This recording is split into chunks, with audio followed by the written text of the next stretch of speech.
Katulad nito, mga kababayan, anong sabi? Anong sabi, Ken? Katulad nito, mga kababayan, si Amy Marcos. Naku, mga kababayan, kahihiyan nito. Ano ito, Ken, yung kay Amy Marcos? Pakinggan ninyo mga kababayan, kung anong sigaw ng taong bayan.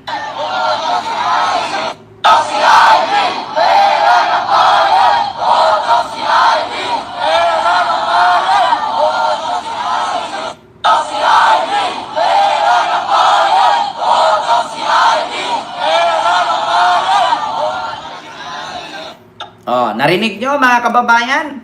Anong sinigaw ng mga relihista sa Luneta?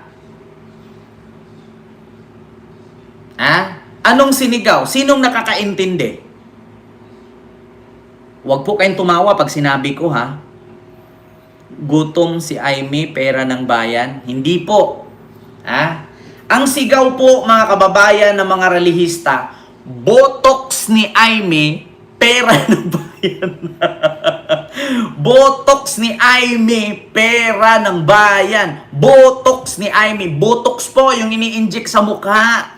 Kasi siya nga po ay sumigaw doon, bata pa kami ni Bongbong. Pinalaki kami sa ibang bansa. Ang sigaw ng mga relihista, instead na maniwala, sila doon sa sinabi ni Amy na ganon si PBBM, ang sigaw nila, botox ni Amy, pera ng bayan. Ulitin ko, botox ni Amy, pera ng bayan. Botox ni Amy, pera ng bayan. Botox ni Amy, pera ng bayan. Botox ni Amy, pera ng bayan. Yun ang sigaw Naku, mga kababayan, nakakahiya po. Ito pakinggan nyo Botox ni Amy, pera ng bayan. Botox ni Amy, pera ng bayan. Botox ni Amy, pera ng bayan. Kita nyo yan, botox ni Amy, pera ng bayan. Basahin nga natin yung nasa comment section. Galit na ang mga, bangag dahil nalantad ang katotohanan na bangag pa more, sabi ni Lito Lubina. Go, mga sulit BBM. Ito naman, haya na, marami na ang against sa'yo, manang Amy. Ayun, nihi, winner ang chant. Go. Huwag natin kalimutan lahat ng sangkot sa korupsyon. Pondo natin ay sina BBM at Sara Duterte. Lahat ng sangkot ay dapat managot. Buti sa'yo, mangga. Butox pala yun. Akala ko nagmamanas na siya. Mukhang angel. Mukha, iyon pala ang layo sa pagkakaiba. Puro retoke, botox sana yung baba niya, ipatapyas niya. Sabi ni Ray Baradas. Kupal ni Amy, kumalat sa bayan. Kita ninyo, mga kababayan. Si Amy po, mga kababayan, ay sinigaw-sigawan ng mga relihista na botox ni Amy, pera ng bayan. Totoo naman talaga, mga kababayan. Bakit? Saan ba galing ang sahod ni Amy, 'di ba, sa ating mga tao? Ano bang nagawa ni Amy? Bukod sa pamumuna at paninira sa kapatid niya. Instead na yung mga paninira niya, yung mga pamumuna niya sa kapatid niya, kung ginawa niya ng proyekto yan at tinulong niya sa taong bayan, 'di ba? Tumulong siya mag-imbestiga kung sino ang nasa likod niyan. Yung mga sangkot dyan sa nakawan ng flood control, di sana nakatulong ka pa. Hindi yung sisiraan mo pa, yung tumulong na nga sa Pilipino na maaresto itong mga magnanakaw, sisiraan mo at sabihan mong adik. Ngayon, sinigawan ka ng mga tao na burirang, na bumirang. Ken, pwede ipa-surgery ang ugali? Naku, Sir Pau Rosimo, pwede po. Alam nyo, ang ugali, pwede mo ipa-surgery yan. Iuntog mo yung ulo pag nabiyak, nagka-amnesia ka. Tapos tahiin mo siya. At least nakalimutan na yung ugali. Yung ugali niya dati na demonyo, magiging ugaling anghel. Kasi wala na siyang maalala yan ang tawag na is-surgery ang ugali. Diba? Sana hindi na mabalik. Sana darating ang panahon, mga kababayan, na si Amy mahulugan ng mangga. Pag nahulog sa ulo niya, tapos nakalimutan niya, o di kaya mahulugan ng niyog. Diba? O para makalimutan niya yung ugali niya. O, kasi kung mukha, pwede mong baguhin. Ang haba ng baba niya noon, biglang umiksi ngayon. So, ibig sabihin, pinutulan yung buto. Dinugtong dito. Diba? Hindi ako naniniwala na hindi nagpatanggal ng pangayan. Nagpaputol ng pangayan. Maniwala kayo sa akin. Yung buto niyan dito, pinutulan yun, tapos pinasok. May ganyan, mga kababayan. Pumunta ng ibang bansa yan. Ha? Sa haba ng baba niya noon. Maniwala kayo na okay na ngayon? Hindi. Oo. Pumunta ng ibang bansa yan, nagpakuha ng buto yan dito, di ba? Ang haba ng baba niya, ganon. Pinutol yung 1 inch niyan, dinugtong. O, kaya umiksi. Di ba? Ganon yun. Kaya umiksi ang baba. Nagpalagari ng baba. Ito naman talaga. Diyos ko, maniwala kayo. Tignan yung mga picture niya noon. Apakahaba ng baba. Imposible naman ngayon, hindi. Di ba? Mukhang kasoy daw, sabi ni Sir Bien. Hindi mana sa tatay niya. Kahit nga ipatanggal niya yung baba niya, hindi niya kamukha si si First Lady. Di ba? Boss, pag ganun, gano'n daw? Pag ganun, pwede ba makasuhan si BBM ng negligence? Bakit naman makakasuhan ng negligence si PBBM? Mga kababayan, hindi mo siya pwedeng makasuhan ng negligence. Bakit? Kung may pruweba, ito lang napakasimple sa mga DDS na hindi nakakaintindi, ang sabi, kasi di ba naglabas si PBBM ng listahan ng mga may arrest warrant, yung mga arestuhin, ng mga sangkot sa flood control. Maraming nag-comment, dapat daw isali si PBBM. Ito, manawagan po ako sa mga DDS Alam ko na mga bubo kayo, mahirap kayo na paintindihin, pero hindi kayo mga bungol, pakinggan nyo ito. Kung gusto nyo talagang maaresto si PBBM, mag-ipon kayo ng ebidensya, kasuhan ninyo. Ngayon, may mga nagsasabi, paano nga kasuhan yan? Kaya may immunity yan, presidente yan Nandyan ang ombudsman. Alam ko na tanga kayo at bobo kayo, pero hindi kayo bungol. Kahit ako, kung may ebidensya lang ako, na pwedeng magpakaso kay PBBM, itakbo ka ng ombudsman.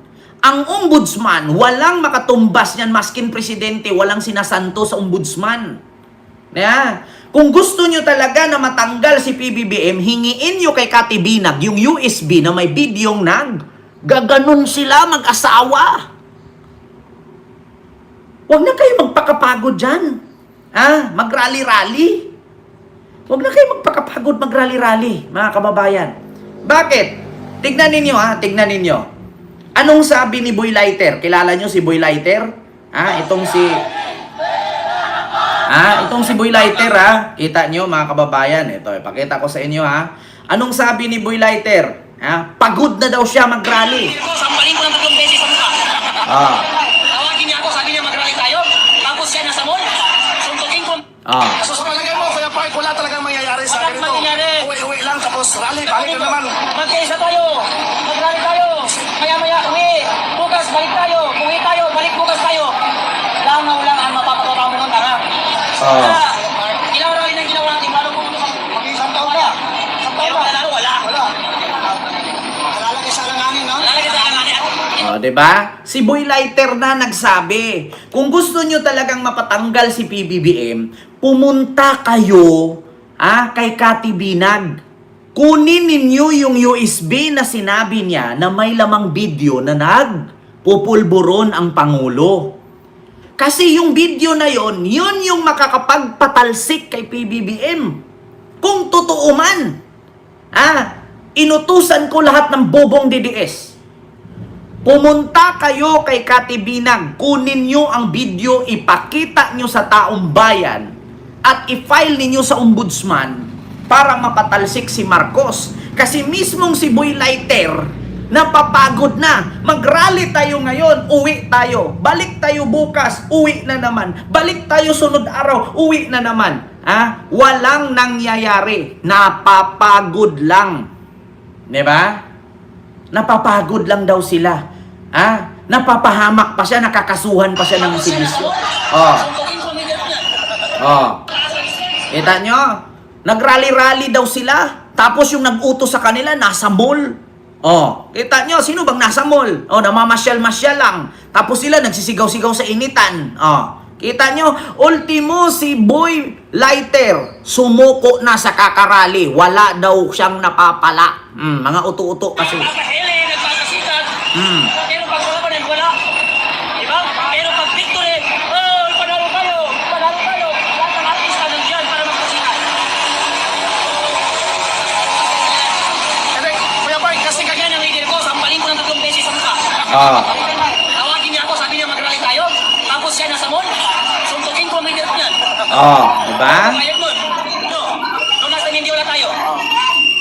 Nagpawat ako hindi. Lahat ng pulis, nagpumula ko. Kahit yung mismo ko. Bakit? Ako yung nakikita ng tao na nagsasalita. Tapos makikita nila sa peligro, ako ang unang tatakbo. Hindi ko pwede.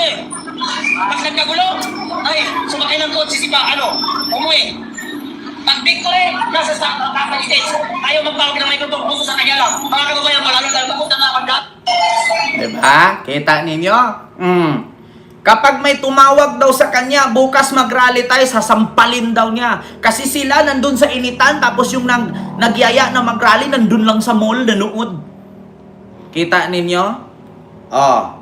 Yun, mga kababayan. Yun ang katotohanan. Na wala kayong mapapala dyan sa rally. Kung gusto ninyo mag-rally at patalsikin si Marcos, hingiin niyo kay Kati Binag. Ako po'y nananawagan kay Kati Binag. Kung talagang may hawak ka ng USB video na nagpupulburon ang pamilyang Marcos, no? Ilabas mo na yan. Kasi maawa ka naman sa mga nagrarally, oh. Yung mga kasamahan mong mga tangang DDS. Maawa ka naman dyan. Napapagod na sila sa kakasigaw, nakakasuhan ng sedisyon, no? Bakit? Kasi kung ano-ano na lang sinasabi nila kasi wala nga silang ebidensya. Maawa ka naman, Kati Binag. Ibigay mo na yung video ng USB na hawak mo para mapatalsik nyo na si Marcos. Huwag mong idahilan na pag ipakita ko ang USB, ipagtanggol nyo ba ang pamilya ko? Ipagtanggol nyo ba ang buhay ko? Ikaw naman nagboluntaryong naglabas niyan. Hindi ka naman tinanong nila na meron ka bang hawak. Ikaw ang mismong nagkwento na may hawak ka. Kaya huwag kang matakot. Anong sabi ni Gary B? Huwag kang matakot, ilabas mo na yan. Mahuhulog sinungaling ka eh. Para hindi kita sabihang sinungaling, ilabas mo na yung USB. Maawa ka dyan sa mga nagrarally. Napapagod na daw sila. Napapagod na sila, Kati Binag. Ilabas mo na yung USB para mapatalsik na si Marcos para si Sara na makaupo. Diba? Kawawa yung mga nagrally. Tignan nyo si Boy Lighter. Rally ngayon, tas uwi. Balik na naman bukas, tas uwi. Balik na naman. Hanggang sa napahamak siya, nakasuhan na lang siya. Walang nangyayari sa rally kasi wala nga ebidensya. Ilabas nyo na. Yung video lang na hawak ni Kati Binag. Ang pag-asa para mapatalsik si Marcos. Kasi yung salita ni Aimee, walang kwenta yung salita ni Aimee. Diyos ko, nagkangiwi-ngiwi nga lang baba ni Aimee doon. Naudlot lang yung proklamasyon kay Sara, nakabarong-barong pa. Wala. Kita ninyo, si Boy Lighter, pagod na. Ilabas mo na yan, Kati Binag. Diyos ko naman. Kung gusto nyo, alam nyo, kung nilabas lang ni Kati Binag yung video na yan, hindi makukulong si Digong. Hindi makukulong si Digong. Bakit? Kasi kung noon pa man, hindi pa na-aristo si Digong, nilabas na ni Kati Binag yan, natatalsik na sana si PBBM. So ngayon, pag natalsik si PBBM, naalis bilang presidente, si Sara na ang umupo dapat ngayon. No? Di sana pagpasok ng Interpol na may bitbit na warrant galing sa ICC, pag hindi pinirmahan ni Sara, hindi sana ma-aristo si Digong. Ang problema, hindi naman binigay ni Kati Binag. Ayun, natiklo si Digong. Tignan mo, ilang buwan na doon, magtaon na, mamamatay na nga. Sabi ni Pulong, ready na daw magpahinga. Diba? Bakit ka natatakot kung nasa katotohanan ka? Ano ba ang sabi nung programa sa ABS-CBN? Kapag may katwiran, ipaglaban mo. May hawak ang ebidensya, ba't ka natakot?